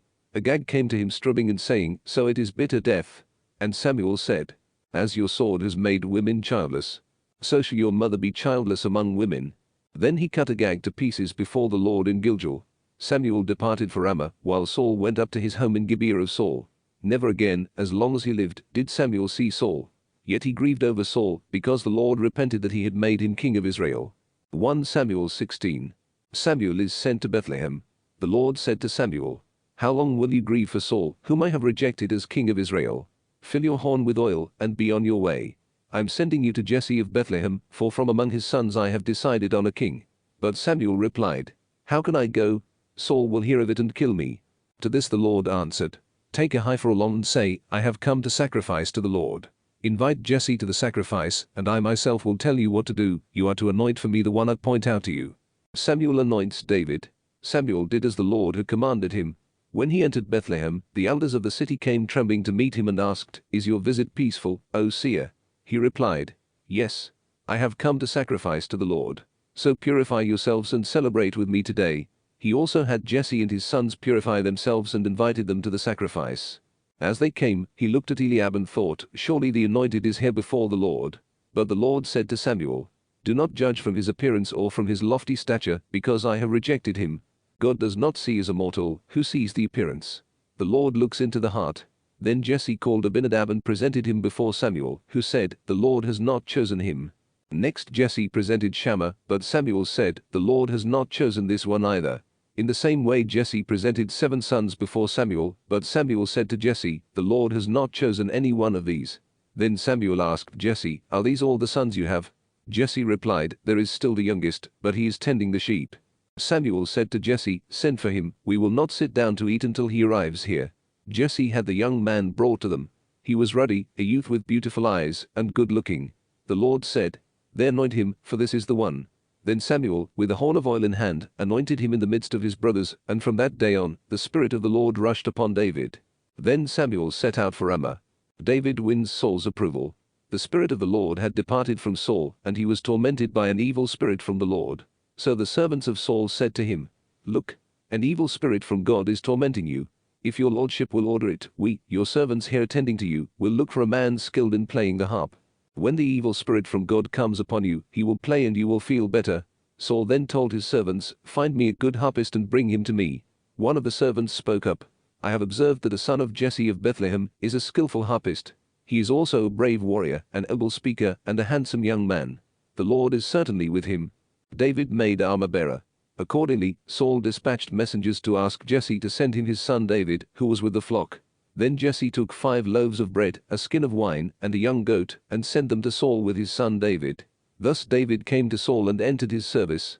Saul became very fond of him and made him his armor-bearer. Saul sent Jesse the message, "Let David stay in my service, for he meets with my approval." Whenever the Spirit from God came upon Saul, David would take the harp and play, and Saul would be relieved and feel better, for the evil spirit would leave him. 1 Samuel 17. The challenge of Goliath. The Philistines rallied their forces for battle at Socoh in Judah, and camped between Socoh and Azekah at Ephes-Dammim. Saul and the Israelites rallied and camped in the valley of the Elah, drawing up their battle line to meet the Philistines. The Philistines were stationed on one hill and the Israelites on an opposite hill, with a valley between them. A champion named Goliath of Gath came out from the Philistine camp. He was 6 cubits and a span tall. He had a bronze helmet on his head, and wore a bronze breastplate of scale armor weighing 5,000 shekels, bronze greaves, and had a bronze scimitar slung from his shoulders. The shaft of his javelin was like a weaver's beam, and its iron head weighed 600 shekels. His shield-bearer went ahead of him. He stood and shouted to the ranks of Israel, "Why come out in battle formation? I am a Philistine, and you are Saul's servants. Choose one of your men, and have him come down to me. If he beats me in combat and kills me, we will be your vassals, but if I beat him and kill him, you shall be our vassals and serve us." The Philistine continued, "I defy the ranks of Israel today. Give me a man and let us fight together." When Saul and all Israel heard this challenge of the Philistine, they were stunned and terrified. David comes to the camp. David was the son of an Ephrathite named Jesse from Bethlehem in Judah, who had 8 sons. In the days of Saul, Jesse was old and well on in years. The 3 oldest sons of Jesse had followed Saul to war. The names of these 3 sons who had gone off to war were Eliab the firstborn, Abinadab the second, and Shammah the third. David was the youngest. While the 3 oldest had joined Saul, David would come and go from Saul's presence to tend his father's sheep at Bethlehem. Meanwhile the Philistine came forward and took his stand morning and evening for 40 days. Now Jesse said to his son David, "Take this ephah of roasted grain and these 10 loaves for your brothers, and bring them quickly to your brothers in the camp. Also take these 10 cheeses for the field officer. Greet your brothers and bring home some token from them. Saul and your brothers, together with all Israel, are at war with the Philistines in the valley of the Elah." Early the next morning, having left the flock with a shepherd, David packed up and set out, as Jesse had commanded him. He reached the barricade of the camp just as the army, on their way to the battleground, were shouting their battle cry. The Israelites and the Philistines drew up opposite each other in battle array. David entrusted what he had brought to the keeper of the baggage, and hastened to the battle line, where he greeted his brothers. While he was talking with them, the Philistine champion, by name Goliath of Gath, came up from the ranks of the Philistines and spoke as before, and David listened. When the Israelites saw the man, they all retreated before him, terrified. The Israelites had been saying, "Do you see this man coming up? He comes up to insult Israel. The king will make whoever kills him a very wealthy man. He will give his daughter to him and declare his father's family exempt from taxes in Israel." David now said to the men standing near him, "How will the man who kills this Philistine and frees Israel from disgrace be rewarded? Who is this uncircumcised Philistine that he should insult the armies of the living God?" They repeated the same words to him and said, "That is how the man who kills him will be rewarded." When Eliab, his oldest brother, heard him speaking with the men, he grew angry with David and said, "Why did you come down? I know your arrogance and dishonest heart. You came down to enjoy the battle." David protested, "What have I done now? I was only talking." He turned from him to another and asked the same question, and everyone gave him the same answer as before. The words that David had spoken were overheard and reported to Saul, who sent for him. David challenges Goliath. Then David spoke to Saul. My lord should not lose heart. Let your servant go and fight this Philistine. But Saul answered David, you cannot go up against this Philistine and fight with him, for you are only a youth, while he has been a warrior from his youth. Then David told Saul, your servant used to tend his father's sheep, and whenever a lion or bear came to carry off a sheep from the flock, I would chase after it, attack it, and snatch the prey from its mouth. If it attacked me, I would seize it by the throat, strike it, and kill it. Your servant has killed both a lion and a bear. This uncircumcised Philistine will be as one of them, because he has insulted the armies of the living God. David continued, the same Lord who delivered me from the claws of the lion and the bear will deliver me from the hand of this Philistine. Saul answered David, go, the Lord will be with you. Preparation for the encounter. Then Saul dressed David in his own tunic, putting a bronze helmet on his head and arming him with a coat of mail. David also fastened Saul's sword over the tunic. He walked with difficulty, however, since he had never worn armor before. He said to Saul, I cannot go in these, because I am not used to them. So he took them off. Then, staff in hand, David selected 5 smooth stones from the wadi and put them in the pocket of his shepherd's bag. With his sling in hand, he approached the Philistine. David's victory. With his shield-bearer marching before him, the Philistine advanced closer and closer to David. When he sized David up and saw that he was youthful, ruddy, and handsome in appearance, he began to deride him. He said to David, am I dog that you come against me with a staff? Then the Philistine cursed David by his gods and said to him, come here to me, and I will feed your flesh to the birds of the air and the beasts of the field. David answered him, you come against me with sword and spear and scimitar, but I come against you in the name of the Lord of hosts, the God of the armies of Israel whom you have insulted. Today the Lord shall deliver you into my hand, I will strike you down and cut off your head. This very day I will feed your dead body and the dead bodies of the Philistine army to the birds of the air and the beasts of the field, thus the whole land shall learn that Israel has a God. All this multitude too shall learn that it is not by sword or spear that the Lord saves. For the battle belongs to the Lord, who shall deliver you into our hands. The Philistine then moved to meet David at close quarters, while David ran quickly toward the battle line to meet the Philistine. David put his hand into the bag and took out a stone, held it with a sling, and struck the Philistine on the forehead. The stone embedded itself in his brow, and he fell on his face to the ground. Thus David triumphed over the Philistine with sling and stone. He struck the Philistine dead, and did it without a sword in his hand. Then David ran and stood over him, with the Philistine's own sword which he drew from its sheath. He killed him, and cut off his head. Flight of the Philistines. When the Philistines saw that their hero was dead, they fled. Then the men of Israel and Judah sprang up with a battle cry, and pursued them to the approaches of Gath, and to the gates of Ekron, and Philistines fell wounded along the road from Shaaraim as far as Gath and Ekron. When they returned from their pursuit of the Philistines, the Israelites looted their camp. David took the head of the Philistine and brought it to Jerusalem, but he kept Goliath's armor in his own tent. David presented to Saul. As Saul watched David go out to meet the Philistine, he asked his general Abner, Abner, whose son is that young man? Abner replied, on your life, O king, I have no idea. And the king said, find out whose son the lad is. So when David returned from slaying the Philistine, Abner escorted him into Saul's presence. David was still holding the Philistine's head. Saul then asked him, whose son are you, young man?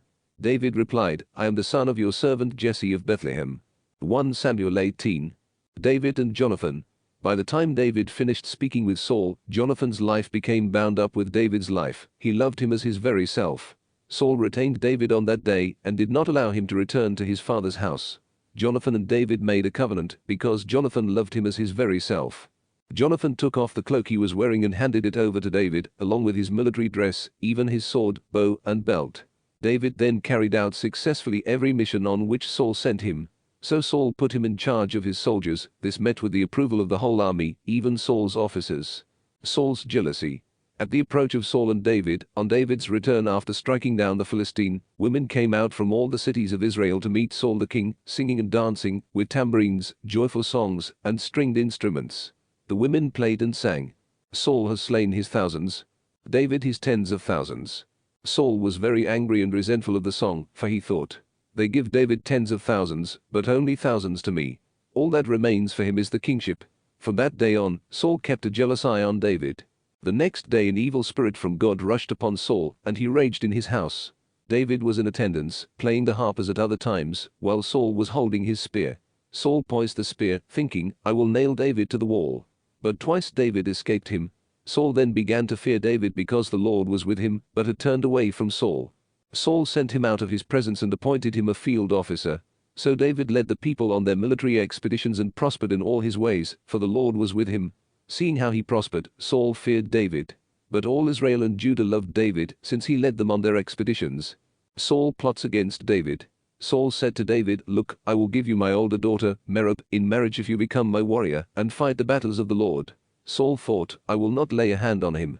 Let the hand of the Philistines strike him." But David answered Saul, "Who am I, and who are my kindred or my father's clan in Israel, that I should become the king's son-in-law?" But when the time came for Saul's daughter Merab to be given to David, she was given as wife to Adriel the Meholathite instead. Now Saul's daughter Michal loved David. When this was reported to Saul, he was pleased. He thought, "I will offer her to him as a trap, so that the hand of the Philistines may strike him." So for the second time Saul said to David, "You shall become my son-in-law today." Saul then ordered his servants, "Speak to David privately and say, 'The king favors you, and all his officers love you. You should become son-in-law to the king.'" But when Saul's servants mentioned this to David, he said, "Is becoming the king's son-in-law a trivial matter in your eyes? I am poor and insignificant." When his servants reported David's answer to him, Saul commanded them, "Say this to David, 'The king desires no other price for the bride than the foreskins of 100 Philistines, that he may thus take vengeance on his enemies.'" Saul intended to have David fall into the hands of the Philistines. When the servants reported this offer to David, he was pleased with the prospect of becoming the king's son-in-law. Before the year was up, David arose and went with his men and slew 200 Philistines. He brought back their foreskins and counted them out before the king that he might become the king's son-in-law. So Saul gave him his daughter Michal as wife. Then Saul realized that the Lord was with David and that his own daughter Michal loved David. So Saul feared David all the more and was his enemy ever after. The Philistine chiefs continued to make forays, but each time they took the field, David was more successful against them than any of Saul's other officers, and his name was held in great esteem. 1 Samuel 19. Persecution of David. Saul discussed his intention to kill David with his son Jonathan and with all his servants. But Saul's son Jonathan, who was very fond of David, told him, "My father Saul is trying to kill you. Therefore, please be on your guard tomorrow morning, stay out of sight and remain in hiding. I, however, will go out and stand beside my father in the countryside where you are, and will speak to him about you. If I learn anything, I will let you know." Jonathan then spoke well of David to his father Saul, telling him, "The king should not harm his servant David. He has not harmed you, but has helped you very much by his deeds. When he took his life in his hands and killed the Philistine, and the Lord won a great victory for all Israel, you were glad to see it. Why, then, should you become guilty of shedding innocent blood by killing David without cause?" Saul heeded Jonathan's plea and swore, "As the Lord lives, he shall not be killed." So Jonathan summoned David and repeated the whole conversation to him. He then brought David to Saul, and David served him as before. David escapes from Saul. When war broke out again, David went out to fight against the Philistines, and inflicted such a great defeat upon them that they fled from him. Then an evil spirit from the Lord came upon Saul as he was sitting in his house with spear in hand, while David was playing the harp nearby. Saul tried to pin David to the wall with a spear, but David eluded Saul, and the spear struck only the wall, while David got away safely. The same night, Saul sent messengers to David's house to guard it, planning to kill him in the morning. David's wife Michal informed him, "Unless you run for your life tonight, tomorrow you will be killed." Then Michal let David down through a window, and he made his escape in safety. Michal took the teraphim and laid it in the bed, putting a tangle of goat's hair at its head and covering it with a blanket. When Saul sent officers to arrest David, she said, "He is sick." Saul, however, sent the officers back to see David and commanded them, "Bring him up to me in his bed, that I may kill him." But when the messengers entered, they found the teraphim in the bed, with the tangle of goat's hair at its head. Saul asked Michal, "Why did you lie to me like this? You have helped my enemy to get away." Michal explained to Saul, "He threatened me, saying, 'Let me go or I will kill you.'" David and Saul in Ramah. When David got safely away, he went to Samuel in Ramah, informing him of all that Saul had done to him. Then he and Samuel went to stay in Naioth. When Saul was told that David was at Naioth in Ramah, he sent officers to arrest David. But when they saw the band of prophets presided over by Samuel in a prophetic state, the Spirit of God came upon them, and they too fell into the prophetic ecstasy. Informed of this, Saul sent other messengers, who also fell into the prophetic ecstasy. For the third time Saul sent messengers, but they too fell into a prophetic ecstasy. Saul among the prophets. Finally Saul went to Ramah himself. Arriving at the large cistern in Seku, he asked, "Where are Samuel and David?" Someone answered, "At Naioth in Ramah." As he walked from there to Naioth in Ramah, the Spirit of God came upon him also, and he continued on, acting like a prophet until he reached Naioth in Ramah. Then he, too, stripped himself of his garments and remained in a prophetic state in the presence of Samuel. All that day and night he lay naked. That is why they say, is Saul also among the prophets? 1 Samuel 20. David consults with Jonathan. David fled from Nathan Ramah and went to Jonathan. What have I done? He asked him. What crime or what offense does your father hold against me that he seeks my life? Jonathan answered him, Heaven forbid that you should die. My father does nothing, great or small, without telling me. Why, then, should my father conceal this from me? It cannot be true. But David replied, Your father is well aware that I am favored with your friendship, so he has decided, Jonathan must not know about this, or he will be grieved. Nevertheless, as the Lord lives and as you live, there is only a step between me and death. Jonathan then said to David, I will do whatever you say. David answered, Tomorrow is the new moon, when I should in fact dine with the king. Let me go and hide in the open country until evening. If it turns out that your father misses me, say, David urged me to let him go on short notice to his city Bethlehem, because his whole clan is holding its seasonal sacrifice there. If he says, Very well, your servant is safe. But if he becomes quite angry, you can be sure he has planned some harm. Do this kindness for your servant because of the Lord's covenant into which you brought us. If I am guilty, kill me yourself. Why should you give me up to your father? But Jonathan answered, Not I. If ever I find out that my father is determined to harm you, I will certainly let you know. David then asked Jonathan, Who will tell me if your father gives you a harsh answer? Mutual agreement. Jonathan replied to David, Come, let us go out into the field. When they were out in the open country together, Jonathan said to David, As the Lord, the God of Israel, lives, I will sound out my father about this time tomorrow. Whether he is well disposed toward David or not, I will inform you. Should it please my father to bring any harm upon you, may the Lord do thus to Jonathan and more, if I do not inform you of it and send you on your way in peace. May the Lord be with you even as he was with my father. Only this, if I am still alive, may you show me the kindness of the Lord. But if I die, never cut off your kindness from my house. And when the Lord cuts off all the enemies of David from the face of the land, the name of Jonathan must never be cut off from the family of David, or the Lord will make you answer for it. And in his love for David, Jonathan renewed his oath to him, because he loved him as he loved himself. Jonathan then said to him, Tomorrow is the new moon, you will be missed, since your place will be vacant. On the third day you will be missed all the more. Go to the spot where you hid on the other occasion and wait near the mound there. On the third day of the month I will shoot arrows to the side of it, as though aiming at a target.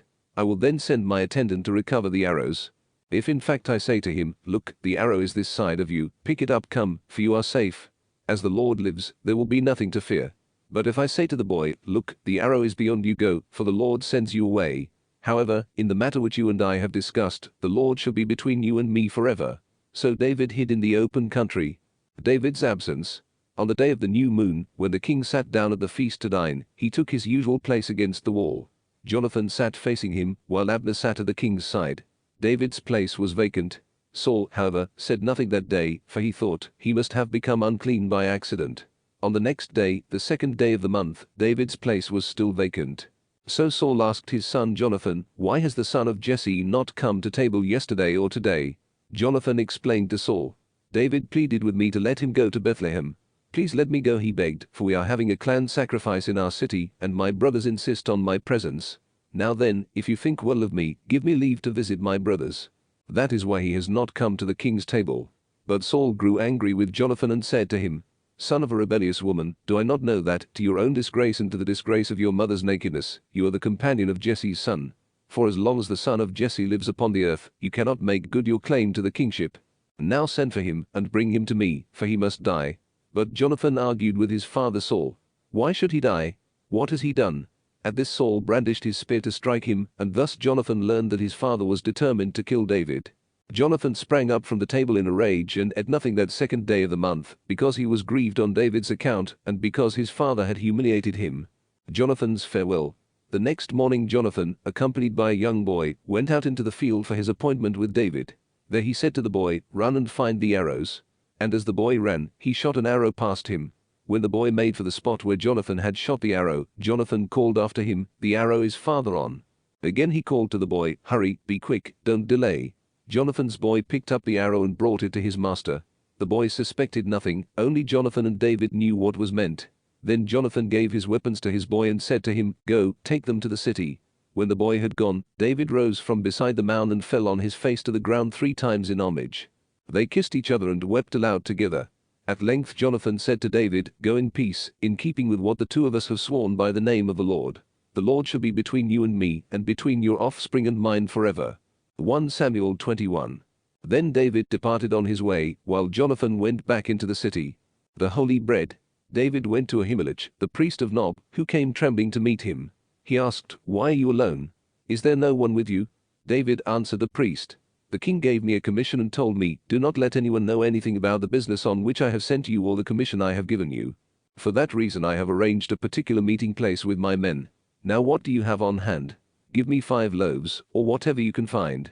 But the priest replied to David, "I have no ordinary bread on hand, only holy bread. If the men have abstained from women, you may eat some of that." David answered the priest, "We have indeed stayed away from women. In the past, whenever I went out on a campaign, all the young men were consecrated even for an ordinary campaign. All the more so are they consecrated with their weapons today." So the priest gave him holy bread, for no other bread was on hand, except the showbread which had been removed from before the Lord, and replaced by fresh bread when it was taken away. One of Saul's servants was there that day, detained before the Lord. His name was Doeg the Edomite, the chief of Saul's shepherds. The sword of Goliath. David then asked Ahimelech, "Do you have a spear or a sword on hand?" "I brought along neither my sword nor my weapons, because the king's business was urgent." The priest replied, "The sword of Goliath the Philistine, whom you killed in the valley of Elah, is here wrapped in a garment behind an ephod. If you wish to take it, do so. There is no sword here except that one." "There is none like it," David cried, "give it to me." David a fugitive. That same day David fled from Saul, going to Achish, king of Gath. But the servants of Achish said to him, "Is this not David, the king of the land? Is it not for him that during the dances they sing out, 'Saul has slain his thousands, David his tens of thousands'?" David took note of these remarks and became very much afraid of Achish, king of Gath. So he feigned insanity in front of them and acted like a madman in their custody, drumming on the doors of the gate and drooling onto his beard. Finally Achish said to his servants, "You see the man is mad. Why did you bring him to me? Do I not have enough madmen, that you bring this one to rant in my presence? Should this fellow come into my house?" 1 Samuel 22. David left Gath and escaped to the cave of Adullam. When his brothers and the rest of his family heard about it, they came down to him there. He was joined by all those in difficulties or in debt or embittered, and became their leader. About 400 men were with him. From there David went to Mizpeh of Moab and said to the king of Moab, "Let my father and mother stay with you, until I learn what God will do for me." He left them with the king of Moab. They stayed with him as long as David remained in the stronghold. But Gad the prophet said to David, "Do not remain in the stronghold. Leave. Go to the land of Judah." And so David left and went to the forest of Hereth. Doeg betrays Ahimelech. Now Saul heard that David and his men had been located.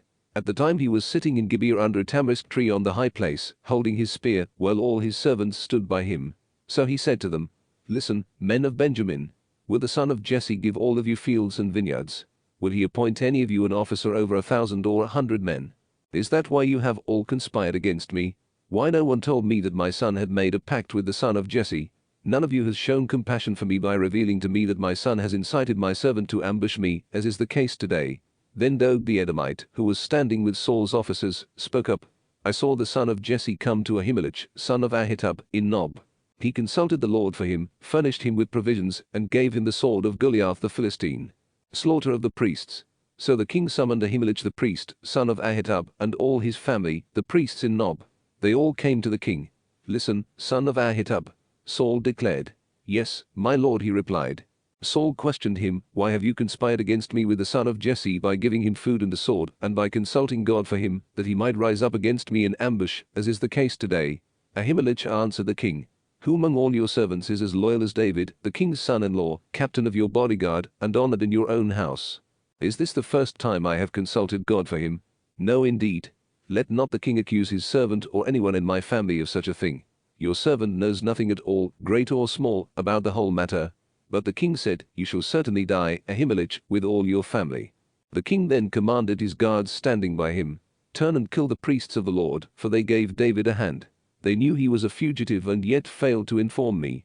But the king's servants refused to raise a hand to strike the priests of the Lord. The king therefore commanded Doeg, "You turn and kill the priests." So Doeg the Edomite himself turned and killed the priests that day, 85 who wore the linen ephod. Saul also put the priestly city of Nob to the sword, including men and women, children and infants, and oxen, donkeys and sheep. Abiathar escapes. one son of Ahimelech, son of Ahitub, named Abiathar, escaped and fled to David.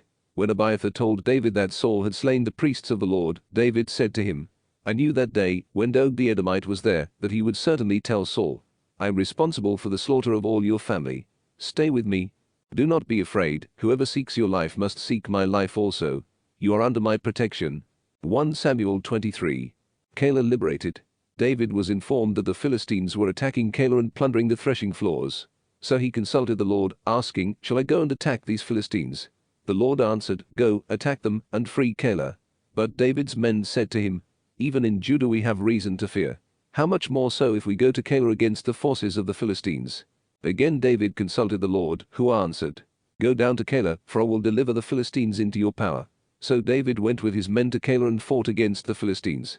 He drove off their cattle and inflicted a severe defeat on them, and freed the inhabitants of Keilah.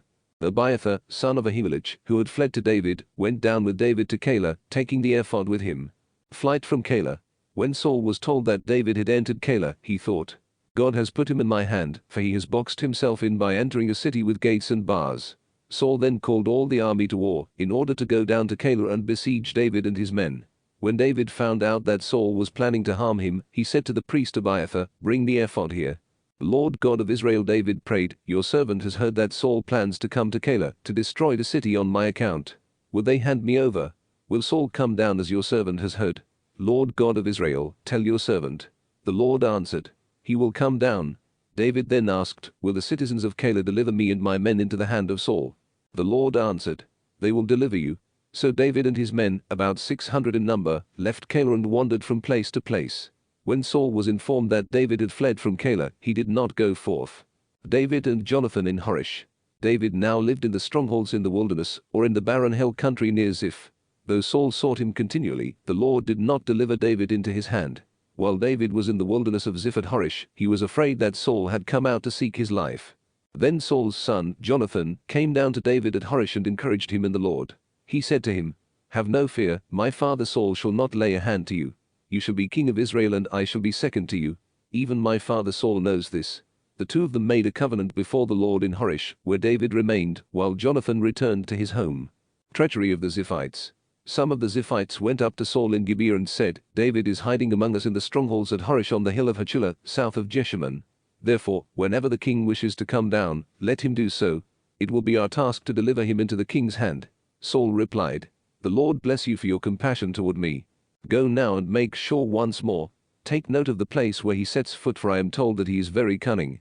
Look around and learn in which of all the various hiding places he is holding out. Then come back to me with reliable. At this time David and his men were in the wilderness below Man, in the Arabah south of the wasteland. Escaped from Saul. When Saul and his men came looking for him, David got word of it and went down to the gorge in the wilderness below Man. Saul heard of this and pursued David into the wilderness below Man. As Saul moved along one side of the gorge, David and his men took to the other. David was anxious to escape Saul, while Saul and his men were trying to outflank David and his men, in order to capture them. Then a messenger came to Saul, saying, Come quickly, because the Philistines have invaded the land. Saul interrupted his pursuit of David and went to meet the Philistines. This is how that place came to be called the Rock of Divisions. 1 Samuel 24. David spares Saul. David then went up from there and stayed in the strongholds of En-Gedi. When Saul returned from the pursuit of the Philistines, he was told that David was in the desert near En-Gedi. So Saul took 3,000 of the best men from all Israel, and went in search of David and his men, in the direction of the wild goat crags. When he came to the sheepfolds along the way, he found a cave, which he entered to relieve himself. David and his men were occupying the inmost recesses of the cave. David's servants said to him, This is the day about which the Lord said to you, I will deliver your enemy into your hand, do with him as you see fit. So David moved up and stealthily cut off an end of Saul's robe. Afterward, however, David regretted that he had cut off an end of Saul's robe. He said to his men, The Lord forbid that I should do such a thing to my master, the Lord's anointed, to lay hand on him, for he is the Lord's anointed. With these words David restrained his men and would not permit them to attack Saul. Saul then left the cave and went on his way. David also stepped out of the cave, calling to Saul, My lord the king.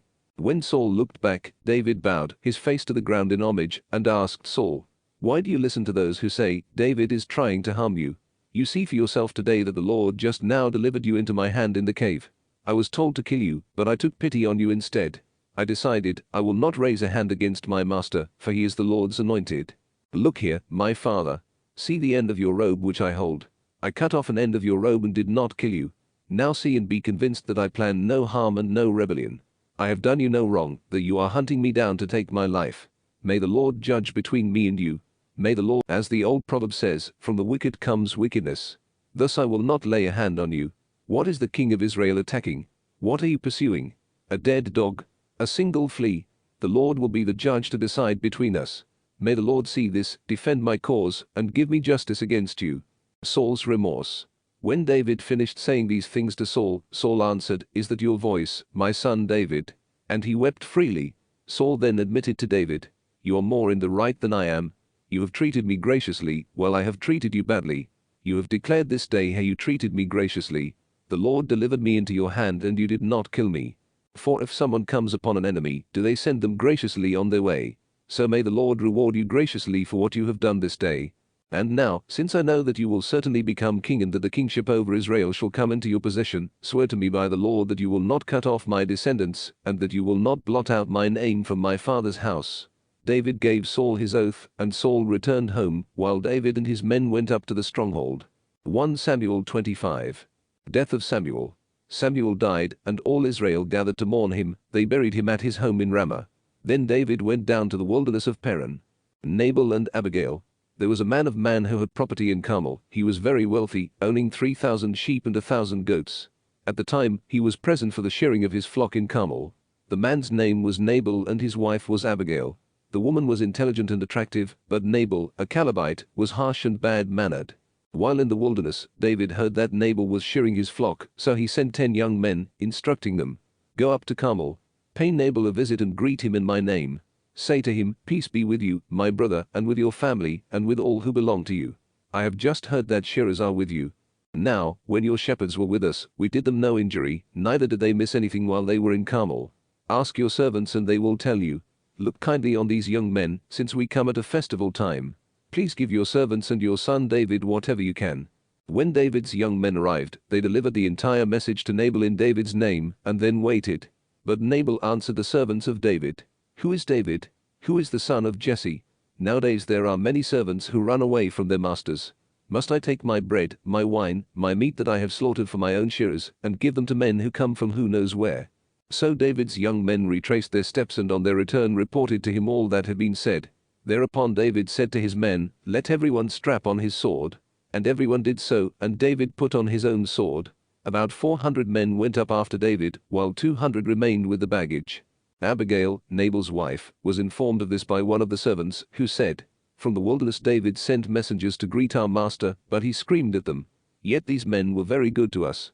We were not harmed, neither did we miss anything all the while we were living among them during our stay in the open country. Day and night they were a wall of protection for us, the whole time we were pasturing the sheep near them. Now, see what you can do, for you must realize that otherwise disaster is in store for our master and for his whole house. He is such a scoundrel that no one can talk to him. Abigail quickly got together 200 loaves, 2 skins of wine, 5 dressed sheep, 5 seahs of roasted grain, 100 cakes of pressed raisins, and 200 cakes of pressed figs, and loaded them on donkeys. She then said to her servants, Go on ahead, I will follow you. But to her husband Nabal she said nothing. Hidden by the mountain, she came down riding on a donkey, as David and his men were coming down from the opposite direction. When she met them, David had just been saying, Indeed, it was in vain that I guarded all this man's possessions in the wilderness, so that nothing of his was missing. He has repaid good with evil. May God do thus to David, and more, if by morning I leave a single male alive among all those who belong to him. As soon as Abigail saw David, she dismounted quickly from the donkey and, falling down, bowed low to the ground before David in homage. As she fell at his feet she said, My lord, let the blame be mine. Please let your maidservant speak to you, listen to the words of your maidservant. My lord, do not pay any attention to that scoundrel Nabal, for he is just like his name. His name means fool, and he acts the fool. I, your maidservant, did not see the young men whom my lord sent. Now, therefore, my lord, as the Lord lives, and as you live, the Lord has kept you from shedding blood, and from avenging yourself by your own hand. May your enemies and those who seek to harm my lord become as Nabal. Accept this gift, then, which your maidservant has brought for my lord, and let it be given to the young men who follow my lord. Please forgive the offense of your maidservant, for the Lord shall certainly establish a lasting house for my lord, because my lord fights the battles of the Lord. Let no evil be found in you your whole life long. If any adversary pursues you to seek your life, may the life of my Lord be bound in the bundle of the living in the care of the Lord your God. May God hurl out the lives of your enemies, as from the hollow of a sling. And when the Lord fulfills for my Lord the promise of success he has made concerning you, and appoints you as ruler over Israel, you shall not have any regrets or burdens on your conscience, my Lord, for having shed innocent blood or for having rescued yourself. When the Lord bestows good on my Lord, remember your maidservant. David said to Abigail, Blessed is the Lord, the God of Israel, who sent you to meet me today. Blessed is your good judgment and blessed are you yourself. Today you have prevented me from shedding blood and rescuing myself with my own hand. Otherwise, as the Lord, the God of Israel, lives, who has kept me from harming you, if you had not come so promptly to meet me, by dawn, Nabal would not have had so much as one male left alive. David then took from her what she had brought him and said to her, Go to your home in peace. See, I have listened to your appeal and have granted your request. Nabal's death. When Abigail came to Nabal, he was hosting a banquet in his house like that of a king, and Nabal was in a festive mood and very drunk. So she said not a word to him until daybreak the next morning.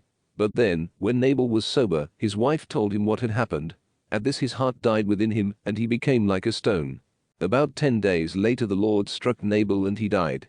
Hearing that Nabal was dead, David said, Blessed be the Lord, who has defended my cause against the insult from Nabal, and who restrained his servant from doing evil, but has repaid Nabal for his evil deeds. David marries Abigail and Ahinoam. David then sent a proposal of marriage to Abigail. When David's servants came to Abigail in Carmel, they said to her, David has sent us to make his proposal of marriage to you. Rising and bowing to the ground, she answered, Let your maidservant be the slave who washes the feet of my Lord's servants. She got up immediately, mounted a donkey, and followed David's messengers, with her 5 maids attending her. She became his wife. David also married Ahinoam of Jezreel. Thus both of them were his wives. But Saul gave David's wife Michal, Saul's own daughter, to Palti, son of Laish, who was from Gelam. 1 Samuel 26. David spares Saul again. Men from Ziph came to Saul in Gibeah, reporting that David was hiding on the hill of Hachilah at the edge of Jeshimon. So Saul went down to the wilderness of Ziph with 3,000 of the best warriors of Israel, to search for David in the wilderness of Ziph. Saul camped beside the road on the hill of Hachilah, at the edge of Jeshimon. David, who was living in the wilderness, saw that Saul had come into the wilderness after him and sent out scouts, who confirmed Saul's arrival. David then went to the place where Saul was encamped, and saw the spot where Saul and his general, Abner, son of Ner, had their sleeping quarters. Saul was lying within the camp, and all his soldiers were bivouacked around him. David asked Ahimelech the Hittite and Abishai, son of Zeruiah and brother of Joab, who will go down into the camp with me to Saul? Abishai replied, I will. So David and Abishai reached Saul's soldiers by night, and there was Saul lying asleep within the camp, his spear thrust into the ground at his head, and Abner and his troops sleeping around him. Abishai whispered to David, God has delivered your enemy into your hand today. Let me nail him to the ground with one thrust of the spear, I will not need to strike him twice. But David said to Abishai, Do not harm him, for who can lay a hand on the Lord's anointed and remain innocent? As the Lord lives, David declared, only the Lord can strike him, either when the time comes for him to die, or when he goes out and perishes in battle. But the Lord forbid that I lay hand on the Lord's anointed. Now take the spear at his head and the water jug, and let us be on our way. So David took the spear and the water jug from their place at Saul's head, and they withdrew without anyone seeing or knowing or awakening. All remained asleep, because a deep slumber from the Lord had fallen upon them. David taunts Abner.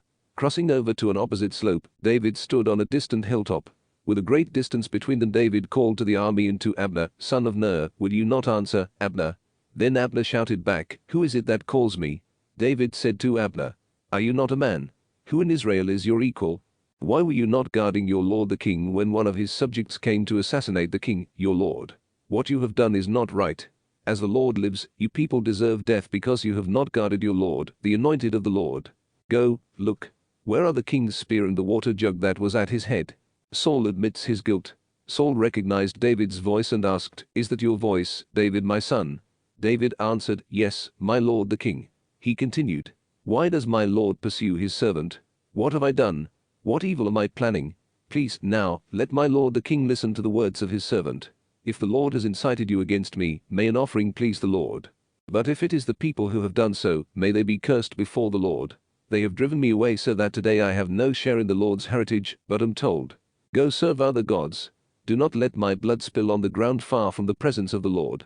For the king of Israel has come out to seek a single flea, as if he were hunting partridge in the mountains. Then Saul said, I have done wrong. Come back, David, my son. I will not harm you again, because you considered my life precious today, even though I have been a fool and have made a serious mistake." But David answered, "Here is the king's spear. Let an attendant come over to get it. The Lord repays everyone's righteousness and faithfulness. Although the Lord delivered you into my hands today, I could not lay a hand on the Lord's anointed. Just as I regarded your life as precious today, so may the Lord regard my life as precious and deliver me from all dangers." Then Saul said to David, "Blessed are you, my son David. You shall certainly succeed in whatever you undertake." David went his way, and Saul returned to his place. 1 Samuel 27. David flees to the Philistines. David said to himself, "I shall perish some day at the hand of Saul. I have no choice but to escape to the land of the Philistines. Then Saul will give up his continual search for me throughout the land of Israel, and I will be out of his reach." Accordingly, David departed with his 600 soldiers and went over to Achish, son of Maach, king of Gath. David and his men lived in Gath with Achish. Each one had his family, and David had his 2 wives, Ahinoam from Jezreel and Abigail, the widow of Nabal from Carmel. When Saul learned that David had fled to Gath, he no longer searched for him. David said to Achish, "If I meet with your approval, let me have a place to live in one of the country towns. Why should your servant live with you in the royal city?" That same day Achish gave him Ziklag, which has, therefore, belonged to the kings of Judah up to the present time. In all, David lived 1 year and 4 months in Philistine territory. David raids Israel's foes. David and his men went out on raids against the Geshurites, Girzites, and Amalekites peoples living in the land between Telem, on the approach to Shur, and the land of Egypt. In attacking the land, David would not leave a man or woman alive, but would carry off sheep, oxen, donkeys, camels, and clothes. Then he would return to Achish, who would ask, "Against whom did you raid this time?" David would reply, "Against the Negeb of Judah, or against the Negeb of Jerahmeel, or against the Negeb of the Kenites." David never left a man or woman alive to be brought to Gath. He thought, "They will betray us and say, 'This is what David did.'" This was his custom as long as he lived in Philistine territory. Achish trusted David, thinking, "His people Israel must certainly detest him. I shall have him as my vassal forever." 1 Samuel 28. In those days the Philistines mustered their military forces to fight against Israel. So Achish said to David, "You realize, of course, that you and your warriors must march out for battle with me." David answered Achish, "Good. Now you shall learn what your servant can do." Then Achish said to David, "I shall appoint you as my permanent bodyguard." Now Samuel was dead. All Israel had mourned him and buried him in his city, Ramah. Meanwhile Saul had driven mediums and diviners out of the land. Saul in despair. The Philistines rallied and, coming to Shunem, they encamped. Saul too mustered all Israel. They camped on Gilboa. When Saul saw the Philistine camp, he grew afraid and lost heart completely. He consulted the Lord, but the Lord gave no answer, neither in dreams nor by Urim nor through prophets. Then Saul said to his servants, "Find me a medium through whom I can seek counsel." His servants answered him, "There is a woman in Endor who is a medium." The medium at Endor. So he disguised himself, putting on other clothes, and set out with 2 companions. They came to the woman at night, and Saul said to her, "Divine for me, conjure up the spirit I tell you." But the woman answered him, "You know what Saul has done, how he expelled the mediums and diviners from the land. Then why are you trying to entrap me and get me killed?" But Saul swore to her by the Lord, "As the Lord lives, you shall incur no blame for this. Whom do you want me to conjure up?" The woman asked him, "Conjure up Samuel for me," he replied. Samuel appears. When the woman saw Samuel, she shrieked at the top of her voice and said to Saul, "Why have you deceived me? You are Saul." But the king said to her, "Do not be afraid. What do you see?" "I see a God rising from the earth," she replied. "What does he look like?" asked Saul. "An old man is coming up wrapped in a robe," she replied. Saul knew that it was Samuel, and so he bowed his face to the ground in homage. Saul's doom. Samuel then said to Saul, "Why do you disturb me by conjuring me up?" Saul replied, "I am in great distress, for the Philistines are waging war against me, and God has turned away from me. Since God no longer answers me through prophets or in dreams, I have called upon you to tell me what I should do." To this Samuel said, "But why do you ask me, if the Lord has abandoned you for your neighbor? The Lord has done to you what he declared through me. He has torn the kingdom from your hand and has given it to your neighbor David. Because you disobeyed the Lord's directive and would not carry out his fierce anger against Amalek, the Lord has done this to you today. Moreover, the Lord will deliver Israel, and you as well, into the hands of the Philistines. By tomorrow you and your sons will be with me, and the Lord will have delivered the army of Israel into the hands of the Philistines." Immediately Saul fell full length on the ground, in great fear because of Samuel's message. He had no strength left, since he had eaten nothing all that day and night. Then "Now you, in turn, please listen to your maidservant. Let me set out a bit of food for you to eat, so that you are strong enough to go on your way." But he refused, saying, I will not eat. However, when his servants joined the woman in urging him, he listened to their entreaties, got up from the ground, and sat on a couch. The woman had a stall-fed calf in the house, which she now quickly slaughtered. Then taking flour, she kneaded it and baked unleavened bread. She set the meal before Saul and his servants, and they ate. Then they got up and left the same night. 1 Samuel 29. David's aid rejected. Now the Philistines had mustered all their forces in Aphek, and the Israelites were encamped at the spring in Jezreel. As the Philistine lords were marching the units of 100 and 1,000, David and his warriors were marching in the rear guard with Achish. The Philistine commanders asked, What are those Hebrews doing here? Achish answered them, Why, that is David, the officer of Saul, king of Israel. He has been with me for a year or two, and from the day he came over to me until now I have never found fault in him. But the Philistine commanders were angered at this and said to him, Send that man back. Let him return to the place you picked out for him. He must not go down into battle with us. During the battle he might become our enemy. For how else can he win back his master's favor, if not at the expense of our soldiers? Is this not the David for whom they sing during the dances? Saul has slain his thousands, David his tens of thousands. So Achish summoned David and said to him, As the Lord lives, you are honest, and I would want you with me in all my battles. To this day I have found nothing wrong with you since you came to me. But in the view of the chiefs you are not welcome. Leave peacefully now, and do nothing that might displease the Philistine chiefs. But David said to Achish, What have I done? What fault have you found in your servant from the day I entered your service until today, that I cannot go to fight against the enemies of my lord the king? I recognize, Achish answered David, that you are trustworthy, like an angel of God. But the Philistine commanders are saying, He must not go with us into battle. So the first thing tomorrow, you and your lord's servants who came with you, go to the place I picked out for you. Do not take to heart their worthless remarks, for you have been valuable in my service. But make an early morning start, as soon as it grows light, and be on your way. So David and his warriors left early in the morning to return to the land of the Philistines, and the Philistines went on up to Jezreel. 1 Samuel 30. Ziklag in ruins. Before David and his men reached Ziklag on the third day, the Amalekites had raided the Negeb and Ziklag. They stormed Ziklag and set it on fire. They took captive the women and all who were in the city, young and old, killing no one, and they herded them off when they left. David and his men arrived at the city to find it burned to the ground and their wives, sons, and daughters taken captive. Then David and those who were with him wept aloud until they could weep no more. David's two wives, Ahinoam of Jezreel and Abigail, the widow of Nabal from Carmel, had also been carried off. Now David found himself in great danger, for the soldiers spoke of stoning him, so bitter were they over the fate of their sons and daughters. David took courage in the Lord his God and said to Abiathar, the priest, son of Ahimelech, Bring me the ephod. When Abiathar brought him the ephod, David inquired of the Lord, Shall I pursue these raiders? Can I overtake them? The Lord answered him, Go in pursuit, for you will certainly overtake them and bring about a rescue. Raid on the Amalekites. So David went off with his 600 as far as the Wadi Bezer, where those who were to remain behind halted. David continued the pursuit with 400, but 200 were too exhausted to cross the Wadi Bezer and remained behind. An Egyptian was found in the open country and brought to David. They gave him food to eat and water to drink. They also offered a cake of pressed figs and 2 cakes of pressed raisins. When he had eaten, he revived, for he had not taken food nor drunk water for 3 days and 3 nights. Then David asked him, To whom do you belong? Where did you come from? I am an Egyptian, the slave of an Amalekite, he replied. My master abandoned me 3 days ago because I fell sick. We raided the Negeb of the Cherethites, the territory of Judah, and the Negeb of Caleb, and we set Ziklag on fire. David then asked him, Will you lead me down to these raiders? He answered, Swear to me by God that you will not kill me or hand me over to my master, and I will lead you down to the raiders. So he led them down, and there were the Amalekites lounging all over the ground, eating, drinking, and celebrating because of all the rich plunder they had taken from the land of the Philistines, and from the land of Judah. The plunder recovered. From dawn to sundown the next day David attacked them, allowing no one to escape except 400 young men, who mounted their camels and fled. David recovered everything the Amalekites had taken, and he rescued his 2 wives. Nothing was missing, small or great, plunder or sons or daughters, of all that the Amalekites had taken. David brought back everything.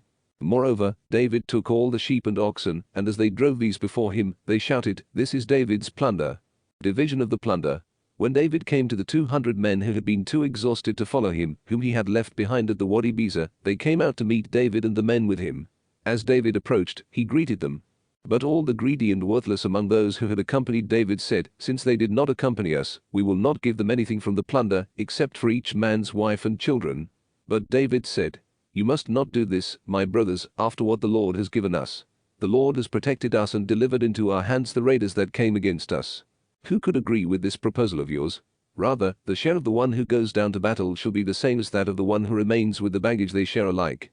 And from that day forward he made this a law and a custom in Israel, as it still is today. David's gifts to Judah.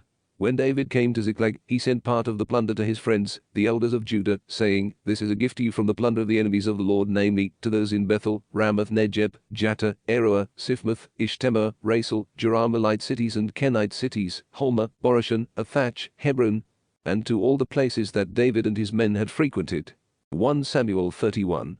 Death of Saul and his sons.